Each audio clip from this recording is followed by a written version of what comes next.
Olá, boa tarde. Esse é mais um episódio do podcast Bom Senso Brasil e hoje nós temos como convidado o chefe do setor de fiscalização do Ministério do Trabalho em Sorocaba, doutor José Ubiratã Vieira Carvalho. Ele que há 30 anos, estava me falando um pouco antes aqui de a gente entrar no ar, já está nesse segmento, é advogado, jornalista, teve uma atuação destacada nos tempos da Associação Sorocabana de Imprensa, trabalhou em vários veículos de comunicação da cidade, estávamos lembrando aqui, matando as saudades, falando da TV Metropolitana, das rádios, de saudosa lembrança, né, que a gente não fala mais, mas o foco dele hoje é fiscalização do trabalho propriamente dito. E eu começo aqui agradecendo a presença do Dr. Ubiratã, né? É um prazer estar aqui com vocês, gostei bastante das instalações e também o gabarito dos entrevistadores e o pessoal técnico. Obrigado. Eu começo perguntando, então, um tema mais de ordem geral, como é que é a qualidade do trabalho hoje no país, Dr. Ubiratã? Como é que o senhor avalia a qualidade do trabalho? O trabalhador tem a salvaguarda, a proteção de que precisa? Como é que é o contexto que a gente vive? Deveria ter, até porque nós temos uma falta de mão de obra geral no Brasil atualmente.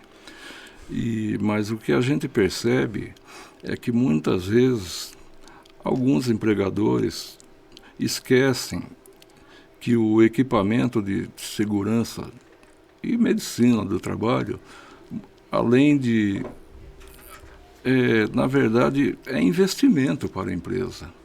Porque se um trabalhador desse morre, o custo previdenciário da empresa vai subir por essa morte. E de um modo geral, é uma tristeza muito grande quando morre um trabalhador, tanto dentro da empresa, como para a família do trabalhador, para os amigos. Então é uma coisa que deve ser evitada. Mas, infelizmente, esse ano nós começamos com um número de morte muito grande, passando dos limites, inclusive. Nós tivemos 14 quedas de trabalho em altura, que é da NR35. O que acontece? A pessoa não está preparada para trabalhar em altura. E isso o médico deveria ver já quando faz o exame médico dele. O admissional. Sim, o admissional. Pergunta, você tem problemas com trabalho em altura? Porque tem gente que a partir de 2 metros começa a ter reações negativas e acaba caindo. Mas esse caso são 14 mortes que nós tivemos apenas esse ano em quedas. O que está acontecendo? Houve umas chuvas, um período de chuva muito forte, e os telhados, de um modo geral, tanto de empresas como de residências, muitos tiveram avarias, e eles tiveram que contratar gente rapidamente para fazer esses consertos. Esqueceram de um detalhe, que precisa ter uma linha da vida, por exemplo, que é aquele cabo de aço ou uma corda muito forte, mas de preferência cabo de aço mesmo, onde todos os trabalhadores vão ficar com o cinto amarrado nesse cabo, né? Que com essa linha da vida eles não correm o risco de cair do telhado, que é o que tem ocorrido bastante. Tivemos 14 mortes, nós tivemos gente que ficou bastante machucada, mas não morreu, entendeu? Ubiratã. Isso. Uma coisa, a base do nosso projeto é justamente fazer ideias, pegar contribuições. Bom senso. Para que dentro aí desses 30 anos nós consigamos trabalhar esse Brasil e fazer dele um país desenvolvido. Tá? É nítido, é claro, tá? Que no Brasil essa questão de segurança do trabalho, essa questão também de respeito à legislação trabalhista, ainda deixa muito a desejar. Sim. Tá? A gente estava conversando um pouco antes a respeito aí de alguns dos principais problemas aí, de áreas, nós estamos vendo aí, e você citou esse exemplo, que é a construção civil. Tá? A construção civil tem dado, vamos dizer assim, não tem contribuído muito para essa questão. Aprofunde mais essa questão, esses problemas que nós estamos vendo na construção civil como um todo. Olha, nós temos construtoras aqui em Sorocaba excelentes, construtoras de primeiro mundo, mas algumas delas estão contratando empreiteiras para fazer o serviço, a mão de obra para a construção civil. Uma terceirização de uma área fim, que hoje é possível, né? E muitas vezes o que acontece, como aconteceu num prédio aí recente, que fica ali no caminho do antigo Macro, são 4 torres que estão fazendo, e quando o empreiteiro recebeu a primeira medida de mais ou menos R$2 milhões, ele desapareceu. E deixou 65 empregados sem receber. Ele sumiu. E a empresa, que no caso lá é a Visconde, ela assumiu todas as despesas, pagou todos os empregados, que é o correto mesmo, né? E com certeza vai ter que correr atrás desse empreiteiro aí para tentar ter esse dinheiro de volta, né? Prejuízo. Pagou 2 vezes. Prejuízo considerável. Mas existem outras construtoras aqui de renome em Sorocaba, que é comum a gente chegar no Ministério do Trabalho ali na rua Ribeirão Preto 182, segunda-feira pela manhã, e encontrar 30, 40 trabalhadores da construção civil que não receberam. Muitos passando fome, e com certeza a família deles, dos estados que eles vieram, também passando fome, porque muitas vezes depende desse trabalho deles aqui. E se eles não recebem, eles não conseguem encaminhar nenhum valor para a família no Maranhão, no Piauí, no Mato Grosso do Sul, no Mato Grosso, Rondônia. Nós temos também casos do Ceará, do Piauí, muitos do Piauí, entendeu? E há casos que realmente se configuram como trabalho análogo à escravidão, entendeu? Porque além dos alojamentos serem um verdadeiro depósito, desculpa, até de lixo, porque é isso que parece, e as pessoas não têm nem comida. Ou seja, o empregador deles, o mínimo básico de sobrevivência? Sim, não tem comida. Houve um caso que a Polícia Federal foi com a gente na fiscalização em Votorantim, e uma construtora fazendo uma obra enorme, onde de cara se vê Caixa Econômica Federal, 32 milhões. E você encontra 10 trabalhadores sem registro, num alojamento terrível, porque tinha um fogão, mas não tinha gás. Então, eles estavam fazendo a comida numa lata de massa de tomate com álcool, para poder fazer café e comida. E eu me recordo que o empregador falou que ele não tinha responsabilidade sobre esses 10 engesseiros, porque eles eram contratados pela empresa, de outra empresa.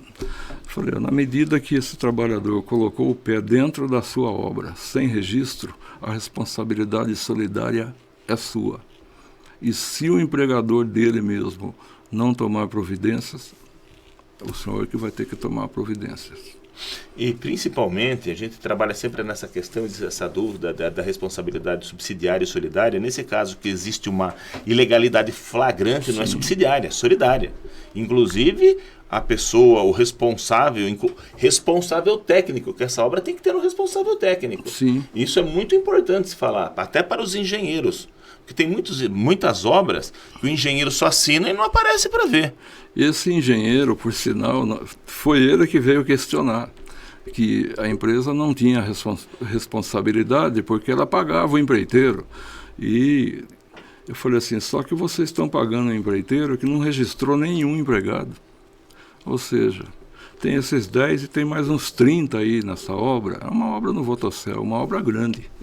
E é difícil para a gente, que o policial federal, inclusive, fotografou esse fogão improvisado numa latinha de massa de tomate com álcool dentro, para que eles pudessem fazer alimentos.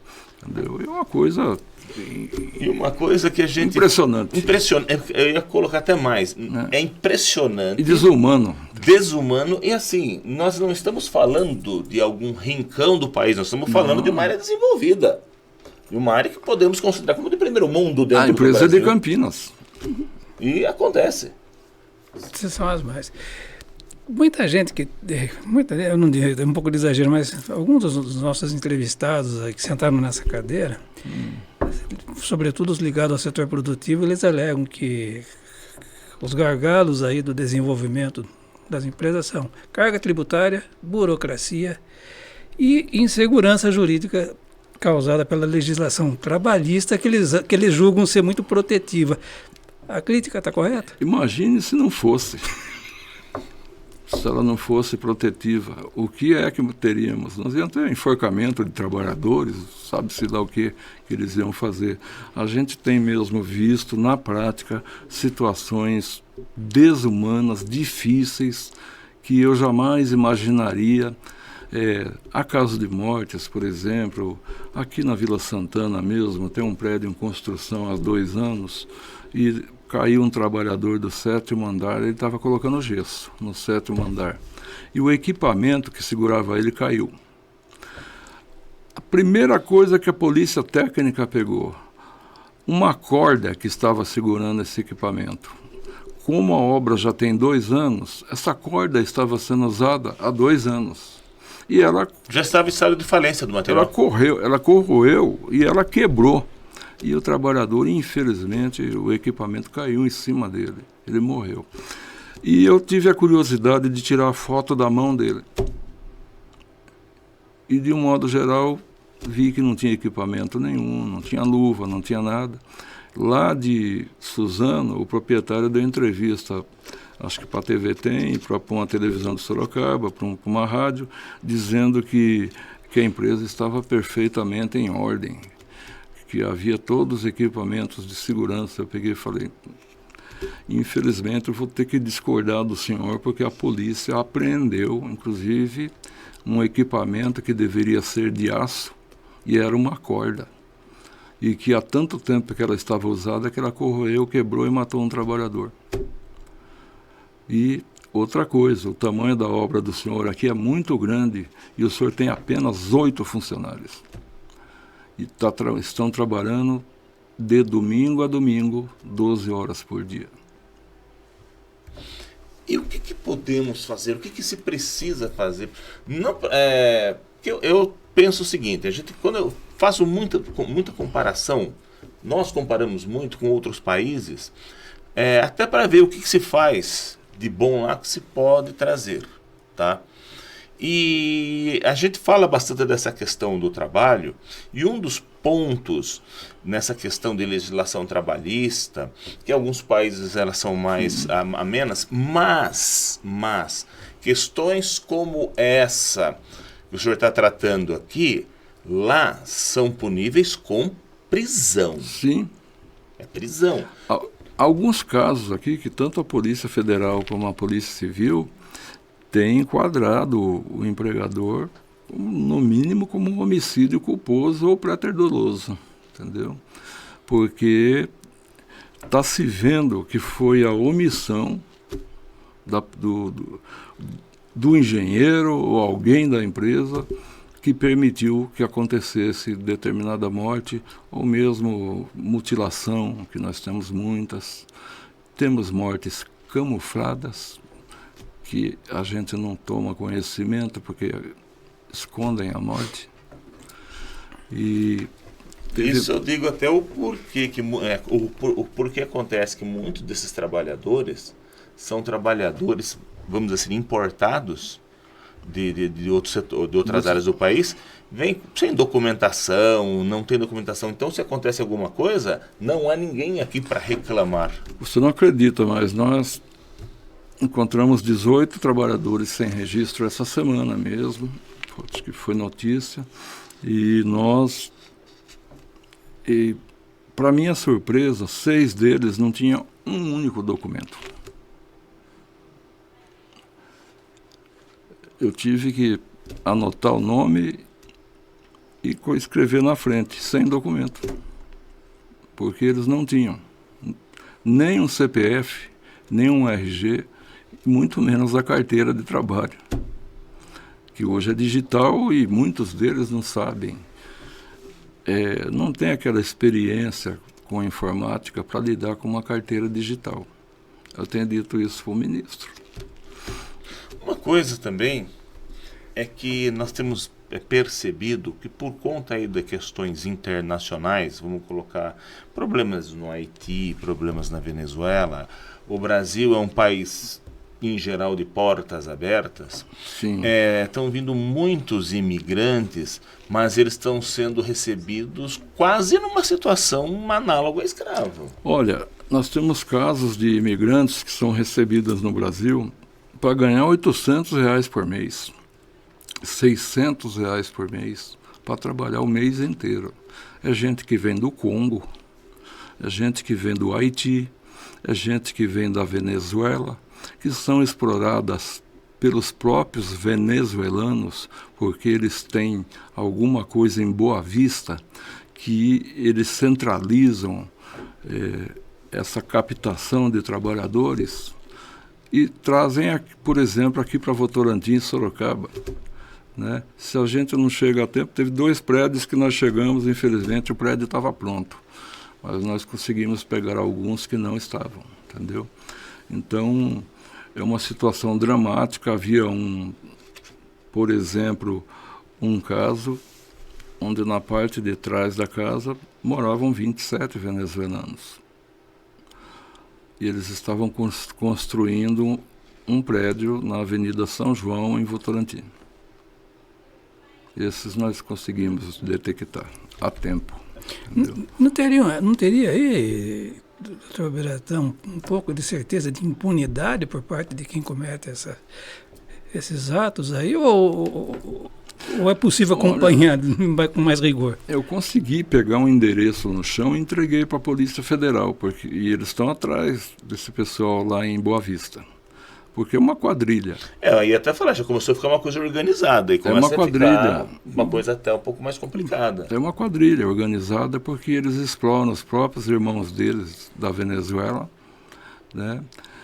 Outro dia nós tivemos em Itapetininga, tinha 8 funcionários no restaurante, 6 venezuelanos sem registro, que ganhavam R$1.000 por mês para trabalhar 12 horas por dia, todos os dias. Já se falou em Itapetininga, Votorantim, quantas cidades a regional aqui? 81. Com quantos fiscais? Por enquanto nós somos 11, mas vamos receber 14 em agosto. Bom, Renite é da defasagem. Houve algum concurso? Esse Enem dos concursos que teve ou não? É ele. É ele mesmo? É ele. Tem mais alguma que, quando a gente fala em 80 cidades e, vamos dizer assim, problemas dessa magnitude, 11, 14, 25, ainda é pouco. Sim, ainda acho que 25 vai ser pouco. O que nos tem são situações que você tem que verificar em loco. Quando não se trata de casos casos graves, a gente faz a fiscalização indireta, então a gente consegue fazer via e-mail, chamar a empresa, que é um tipo de procedimento muito mais fácil. Eu só pedir que a empresa encaminhe os documentos, entendeu? Agora, quando é caso grave, a fiscalização tem que ser direta, tem que ser no local. Nós tivemos em São Miguel Arcanjo, por exemplo, uma empresa que tinha o mesmo equipamento há 40 anos. E é um equipamento que lixa a madeira e faz pallets. Pois bem, as máquinas atuais possuem um equipamento que não permitem que a madeira escape da máquina. E nós tivemos a morte de um jovem de 20 anos porque a madeira escapou e acertou ele de chapa, entendeu? Com uma velocidade incrível. A morte tinha que ser quase instantânea. Que esse produto sai, né? Quando o nosso auditor foi olhar as máquinas, ele ligou para mim e falou: Bira, essas máquinas não tem como fazer manutenção mais. Elas estão semi-destruídas. Elas não podem nem continuar a ser utilizadas. Ele interditou todas as máquinas. E deixou bem claro que só iria desinterditar mediante a compra de novos equipamentos, porque 40 anos já deu para lucrar alguma coisa. A própria máquina, ela pode... Eu já vi muitos casos de acidentes do trabalho em que a própria máquina, quando no funcionamento, há um desmonte e ela arremessa peças com uma velocidade gigantesca. Sim. Aí, já se acertar uma pessoa... uma vez só. Sim. Foi falado aqui da Nós temos o caso de NR12, que trata justamente de máquinas. E nós sabemos que há leilão por aí de máquinas que são máquinas antigas, sem condições de uso, e tem gente que vai e compra para implantar na empresa, entendeu? Ou seja, são máquinas que já começam com problemas. Porque se ela já foi para leilão, é porque não... É porque realmente ela já não tem mais muito uso, não, viu? Não, eu ia fazer só uma colocação. Está se falando de construção civil e outros ramos produtivos. A situação é menos pior, é igual? A construção é pior do que tudo mesmo?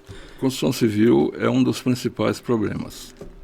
Agora, nós temos problemas na agricultura, temos problemas no plantio de café, de açúcar, de cana-de-açúcar, temos problemas no plantio de laranja, e olha que nós temos empresas, Citrosuco, por exemplo, que são empresas que mandam todo o produto para fora do país, entendeu? Mas estão melhorando, mediante fiscalização, mediante o trabalho nosso e do Ministério Público do Trabalho. Nós temos aqui, vou citar o nome, o Dr. Gustavo Riso Ricardo, por exemplo, que trabalha muito com a gente, e nós fazemos questão de fazer essa união de trabalho, né? No caso de trabalho escravo, Ministério Público Federal, que participa, nós temos aqui o Dr. Rubens Calazans, um excelente procurador da República, que recentemente tivemos uma denúncia, fomos até lá, e tinha um senhor que tinha 13 menores, entre 13 e 17 anos, que trabalhavam também de domingo a domingo colhendo batata. Entendeu? É uma coisa desumana. Você citou a questão da cana-de-açúcar. Recentemente eu estive no Nordeste, né? E lá, em algumas regiões, são regiões com morros. E se planta, mas aí você não tem como fazer a colheita via mecanizada. Não tem. Aí é braçal. Aí eu estava conversando lá, e lá é assim, quando me falaram o valor que se paga, eu falei, mas não é possível, né? Eu falei, não, é isso, R$18 a tonelada. Você tem tonelada. Uma tonelada. Eu falei, não. E mais? E outra coisa, ele não vê o peso, quem pesa. Não, lá, é isso que eu ia falar agora, é por vara, né? É vara. Então ele pega a vara, põe lá a vara, então, 1, 2, 3, 1, 2, 3, ele faz o quadrado com a vara. E aí 3 para cá, 3 para cá, 3 para cá, dá 1 tonelada. Então é uma coisa assim. Só que eles falam que os caras ainda fazem uma sacanagem. Porque a vara, ela não termina aqui e começa daqui. Ele vai, põe, depois daquela tirada ela começa lá na frente, depois ela começa lá na frente. Resumo da obra, ele é roubado de todas as formas. Sim. E eles se sujeitam porque eles passam fome. Eles precisam desse mínimo de sobrevivência até para mandar para as famílias que estão mais no agreste. Fala, mas como que hoje a gente fala, por exemplo, do agronegócio? É uma crítica. Você não pode ter esse tipo de coisa no Brasil. Um agronegócio rico. Exatamente. Não pode ter esse tipo de trabalho, de colocar as pessoas nessa condição. Isso é desumano. É desumano, é quase análogo à escravidão mesmo. Agora, nós também temos empresários que que são bem conscientizados. Eu vou citar o nome aqui do Dr. Erli, do CIESP, que a gente nota o esforço dele em procurar dizer para os empresários que o BNDES tem linhas com taxa de juros baixíssimas para que eles possam modernizar os seus equipamentos. O equipamento muito velho vai causar morte, entendeu? O equipamento muito usado. Além de tudo, a empresa está perdendo diante das outras, que já são mais modernas do que ela, entendeu? E é difícil, muitas vezes, ele sofre bastante, viu? Inclusive, às vezes é criticado por colegas de empresas quando ele diz isso aí. Ele fala, olha, você tem linhas de crédito especiais para renovar esse equipamento, porque esse equipamento não dá mais manutenção. Ou é um equipamento que está deixando você para trás, porque o equipamento do seu concorrente é mais moderno. Então, são coisas que... Isso aí, a gente conversou com ele aqui. Inclusive foi um ponto que nós debatemos. Aí fazendo essa comparação do agronegócio e da indústria, né, tirando esses poréns aí, quando acontece algumas coisas aí relativas a essa questão do trabalho, dessa exploração, mas em regra o agronegócio cresceu muito no Brasil porque ele se profissionalizou bastante. Ele investiu em equipamentos, ele tem um pensamento um pouco mais dinâmico dentro aí de um pensamento mais empresarial, vamos colocar assim. E as indústrias, elas perderam muito espaço no PIB brasileiro. O Brasil se desindustrializou. E muito disso por conta desse pensamento retrógrado do empresário brasileiro.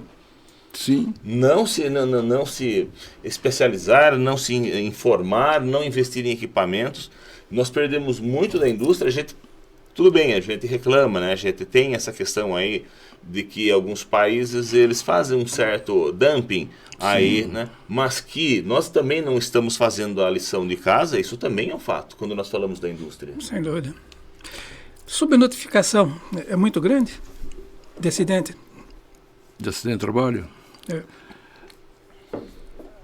São aproximadamente 900 por mês. Desses aí, nós vamos ter 80 mortos. Nessa região, nessa grande região? Na nossa região. Só na nossa região. Quer dizer, aproximadamente 80 trabalhadores morrem por mês na região de Sorocaba. Por mês. 2 a 3 por dia. Ou morrem ou vão ficar mutilados. Eles só poderão voltar ao mercado de trabalho como PCD ou como reabilitados pela Previdência. Porque tem gente que perde a perna, perde o braço, entendeu? E, infelizmente, é a pura verdade. Há máquinas que explodem, entendeu? Sim. Nós tivemos uma indústria moderníssima, que deveria ser moderníssima, porque ela é dos países nórdicos, aqui em Sorocaba, onde simplesmente uma máquina explodiu e matou 8 trabalhadores, entendeu? De uma vez só. Esse fato não foi divulgado. Eu ia falar isso agora. Está faltando um pouco de divulgação desses dados aí. Concretamente, o que pode ser feito dentro da esfera de competência da fiscalização? Autuação, interdita? A gente interdita mesmo. Interdita ou embarga. Quando é a construção civil, a gente embarga a obra. Quando é máquina, a gente interdita a máquina. Houve um caso em Cabreúva horroroso, que eu fui ver bem de perto, que houve aquela explosão onde morreu 1/3 da empresa por um erro do irmão de um dos proprietários. Ele tinha que colocar a limpeza do forno, quando passou ou ferro ou alumínio, tem que ser feita quase de imediato, porque fica os vestígios, restos desses produtos que vão inutilizar o forno. Entendeu? Então a limpeza tem que ser imediata. Só que a limpeza deve ser feita por um engenheiro químico nesses casos. Ou tem que ter uma fórmula que deve ser seguida corretamente. Esse cidadão chegou do Sergipe, em Cabreúva, e decidiu que ele ia ser o chefe dos fornos. E decidiu que era engenheiro também. Também. E quando ele foi fazer a primeira limpeza, havia um produto que é muito utilizado em bomba atômica, que ele deveria usar 2 ml. Ele usou 2 litros. Explodiu a empresa inteira. Explodiu a empresa do lado. O que é água pesada? É água pesada? É um tipo de ácido que é utilizado em bomba atômica. E está escrito isso na embalagem. Está escrito grande, de uma forma que é porque você deve ter cuidado com este produto, porque ele pode causar explosão gravíssima. Entendeu? E a pessoa, infelizmente, não leu. Sofreu muito no hospital, por uns 20 dias, aqui no conjunto hospitalar. Um produto desse, se não me engano, é o TNT, que eu utilizo como espoleta. Sim. Deve ser. Ele colocou 2. Metade da fábrica foi embora. Sim. A fábrica do lado também. Meu. Nós temos em Sorocaba... O portão dessa fábrica foi parar no telhado de outra, lá na frente. Entendeu? E os trabalhadores eram atingidos pelos refratários dos fornos. E ficavam... Quando eu cheguei lá, tinha 12 no chão, em um campinho de futebol do lado. Nesses 12 já tinha 2 mortos, mas eles nem percebiam que tinha 2 mortos entre eles, porque eles também estavam passando uma dor, que a dor de queimadura e explosão é uma dor terrível. E eles... Aí, na hora do socorro, que atrasou bastante, houve uma coisa que impressionante, porque veio os helicópteros Águia, também vieram helicópteros do Corpo de Bombeiros, várias ambulâncias, e eles foram pegando esses trabalhadores e foram levando para diversas cidades. Por exemplo, uma parte foi para Campinas, uma parte foi para Limeira, uma parte foi para São Camilo, em São Paulo, outra parte veio aqui para o conjunto hospitalar, que tem ala de queimados, que funciona muito bem, por sinal. E o que sobrou para nós? As famílias ligando do Sergipe, porque esses empresários eram sergipanos, e eles trouxeram com eles 22 sergipanos para trabalhar com eles aqui. Já trabalhavam com eles lá, vieram trabalhar aqui com eles. E, infelizmente, a fábrica tinha 34 funcionários, mais ou menos, teve 11 mortes. E a figura, o engenheiro, ele... Não tinha. Não, esse engenheiro, falo assim, até entre aspas, que se achou engenheiro de colocar um produto dessa periculosidade e tratar dessa forma. Qual foi o resultado? Foi preso? Foi processado? Não, ele morreu. Morreu? Morreu. Então, já pagou o que pagar. Todos que estavam nos fornos morreram. Nós temos aqui em Sorocaba um equipamento que pouca gente conhece e que, segundo o movimento de trabalhadores, sindicatos, aí seria subutilizado, que é o Sereste, Centro de Referência de Saúde do Trabalhador. Como é que é a sinergia da fiscalização com o Sereste e com o poder público? Existe política pública de atenção? Nós temos alguns trabalhos juntos com o Sereste, de vez em quando a gente se reúne, também com a vigilância sanitária, mas o nosso trabalho é mais com a Polícia Federal mesmo, entendeu? Quando o caso é muito grave, nós vamos com a Polícia Federal, até para ninguém correr risco, entendeu? Você está me colocando algumas coisas aí que para mim eram desconhecidas. Tá? Esses acidentes aí, essa quantidade de mortes, esses fatos que aconteceram na região. Com certeza isso acontece pelo Brasil afora. Sim. Tá? Como que a gente pode trabalhar? Porque a informação, vou dar um exemplo, tá? É uma propaganda forte mas que dá resultados. A propaganda Sim. da Polícia Militar, quando mostra lá o acidentado, né? E aí o pessoal, olha, não fique assim, tipo, não corra, não mate, não morra, e mostra o acidente. Não seria necessário, é interessante a gente começar a trabalhar, porque a gente não vê esse tipo de coisa, a gente não fica sabendo. Essas campanhas, elas são feitas, mas elas deviam ter mais visibilidade, entendeu? É o Ministério Público do Trabalho tentando fazer, mas tem que dar uma visibilidade que não seja só nos meios de informática ou na internet. Tem que tornar visível mesmo para todos, entendeu? Porque não são todos que têm acesso. Vamos ser realistas. E a gente tem que fazer que essa informação chegue até o trabalhador, de modo que ele possa, e agora a NR1, é bom falar sobre isso, que é o Programa de Gerenciamento de Riscos, que está entrando em vigor agora. A NR1 foi totalmente refeita. Ela comanda mais ou menos umas 8 ou 9 NRs, e ela traz lá, além de questões de assédios, dessa vez ela trouxe uma situação que o trabalhador pode se recusar a trabalhar se ele entender que ele vai correr risco de morte.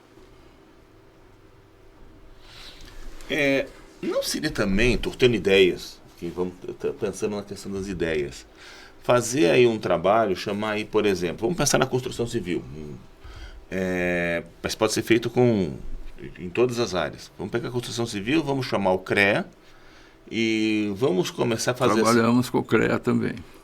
E até por conta da fiscalização, o CREA Sim. auxílio na fiscalização.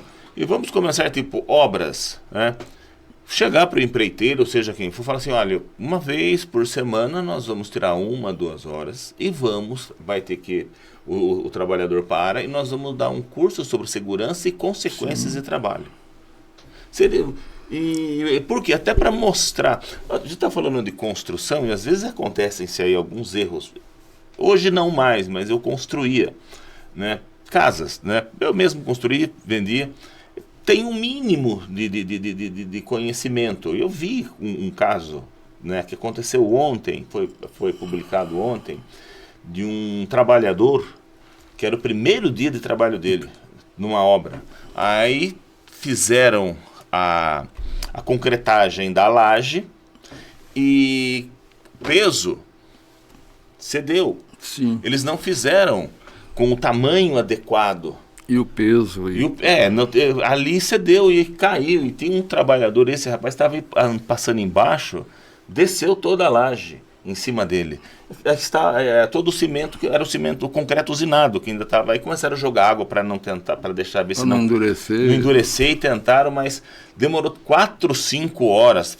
Ele não aguentou mais, ele estava embaixo de mais de 1 metro. E são erros assim que a gente fala, poxa, eu não preciso ser engenheiro para ver que isso está errado.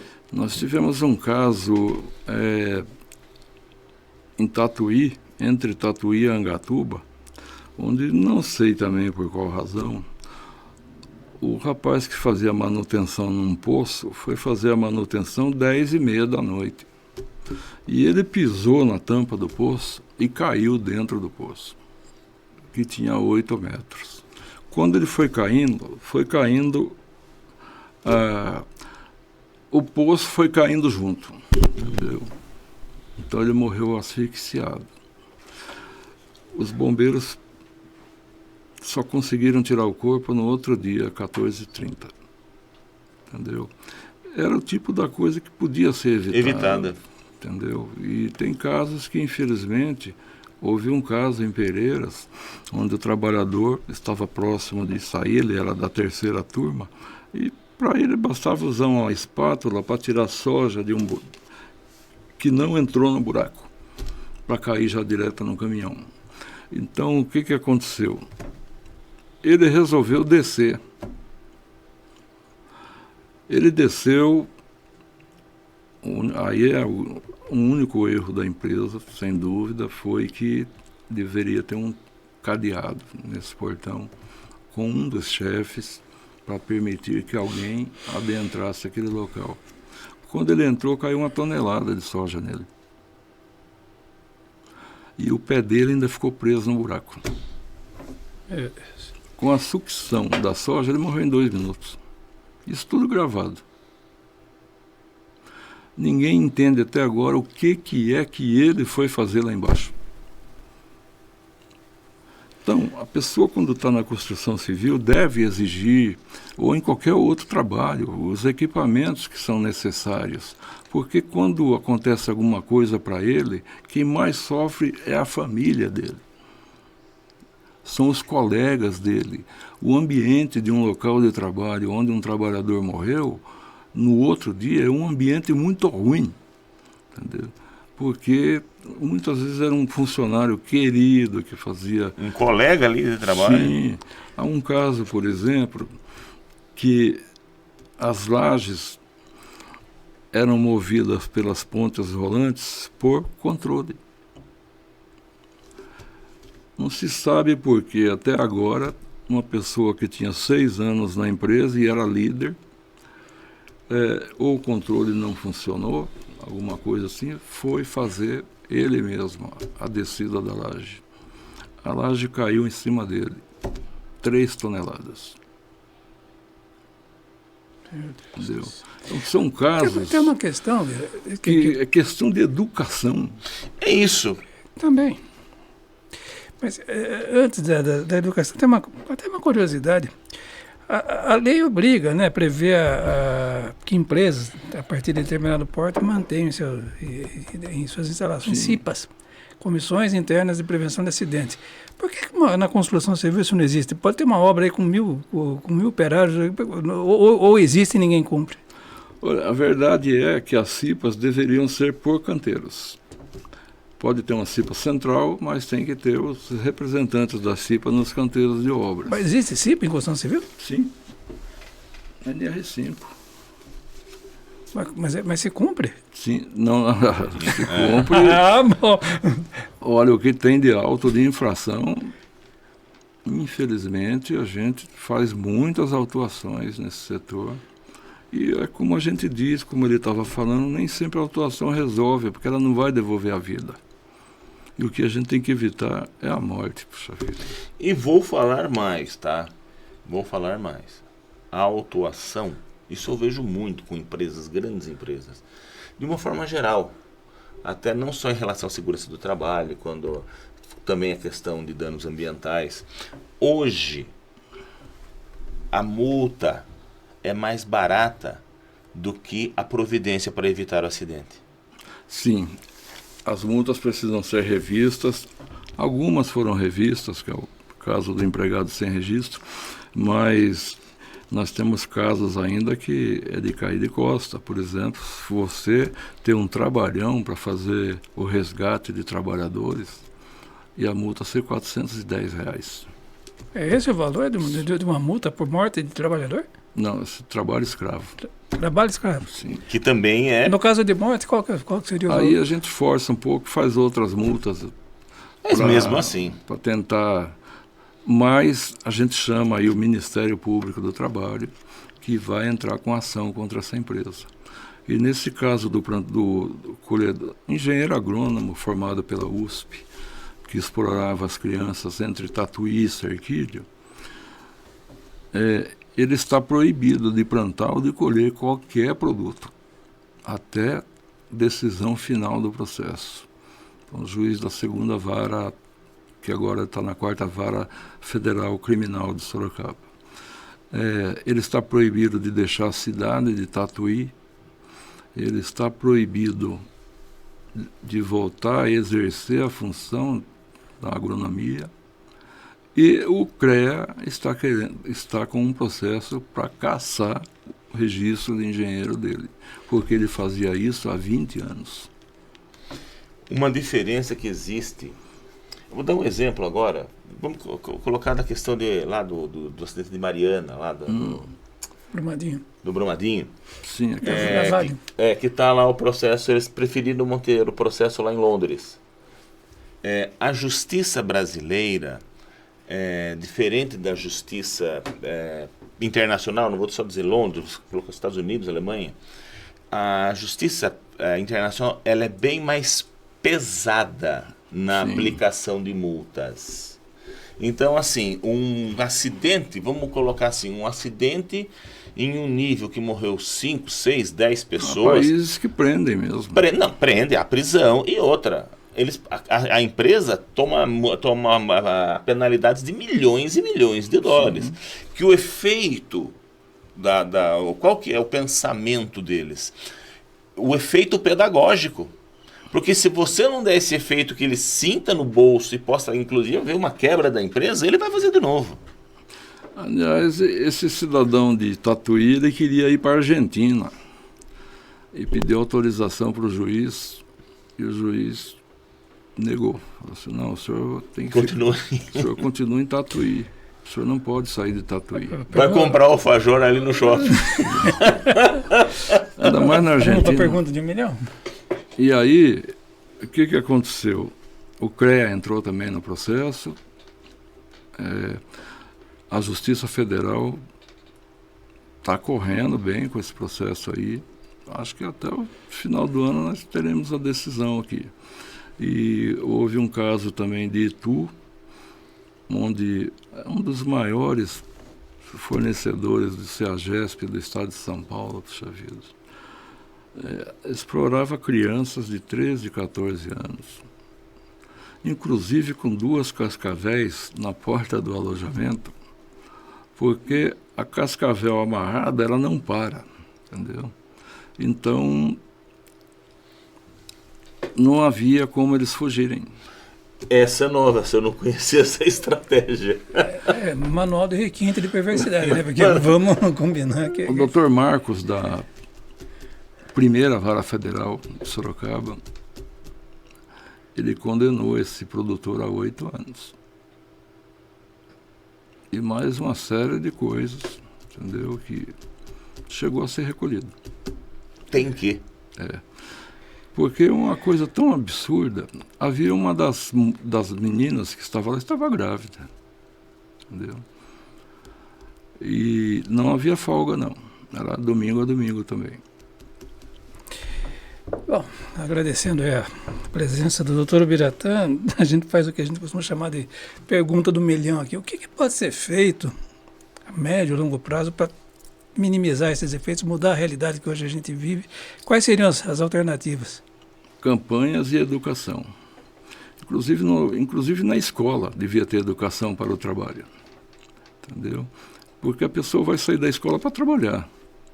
E ela deve saber que, se ela vai correr risco de vida, agora ela tem a garantia legal, que ela não pode nem ser mandada embora. Se realmente for constatado que ela ia correr risco de vida trabalhando. Isso está na nova NR1, que é o Programa de Gerenciamento de Riscos, que está entrando em vigor agora. Bom, com isso a gente dá por encerrado esse... O senhor tem mais alguma coisa a falar que acho importante colocar? Eu acho importante colocar que as pessoas pensem nos seus filhos e que os empregadores também pensem nos seus lucros, inclusive, inovando o seu parque fabril, porque há linhas de créditos para isso no BNDES. A Toyota, por exemplo, emprestou 12 bilhões e está pagando, entendeu? E o veículo novo logo já estará aí pelas ruas, não só esse, mas outros também, porque para esse ela contratou 2.000 empregados, mas a pretensão dela é contratar mais 8.000, porque toda a produção da Toyota, da América do Sul, está vindo para Sorocaba, né? Então Vamos colocar bom senso aí na cabeça desse povo. Sim, bom senso é o que mais precisa, porque mais cedo ou mais tarde, essa empresa que escondeu a explosão e os 8 mortos, um dia nós descobrimos. E aí nós contamos sempre com o apoio do MPT, que o MPT pode entrar com ação. Sim, tem legitimidade para isso. Tem legitimidade, ou às vezes, quando é o caso, o Ministério Público Federal mesmo, também. E É a única forma que nós encontramos. A gente não quer penalizar ninguém, entendeu? Mas as pessoas, são coisas que estão acontecendo todo dia. Esse caso de Votorantim que eu citei, que o rapaz estava colocando uma placa de um lado da rua e ele caiu. E caiu numa fiação de 10.000 volts, entendeu? É claro que ele morreu naquele instante. Na outra semana, na mesma esquina, a Rua Marquês de Monte Alegre, de Votorantim, do outro lado, um prédio mais ou menos da mesma altura, também colocando placa, outro trabalhador morreu, na mesma situação. Há também a autoconfiança, né? O excesso de confiança do trabalhador. Não, isso aí eu sei fazer. Isso aí eu posso fazer. Esse caso da laje, eu tenho absoluta certeza que a pessoa achou que não ia acontecer nada. E aconteceu. Aconteceu, porque a laje pesava, na verdade, 3 toneladas. Bom, esse foi o episódio do podcast Bom Senso Brasil, que teve o prazer de entrevistar o Dr. José Biratã Carvalho Vieira. Vamos agir com bom senso, minha gente. Sim, vamos agir com bom senso. Agradecemos a presença, o espaço está aberto, esperamos poder contar com o senhor em outras oportunidades aqui. Até a próxima. Foi um prazer estar aqui. Parabéns pelo programa, pelas instalações, e vocês vão continuar fazendo muito sucesso. Obrigado. Esperamos.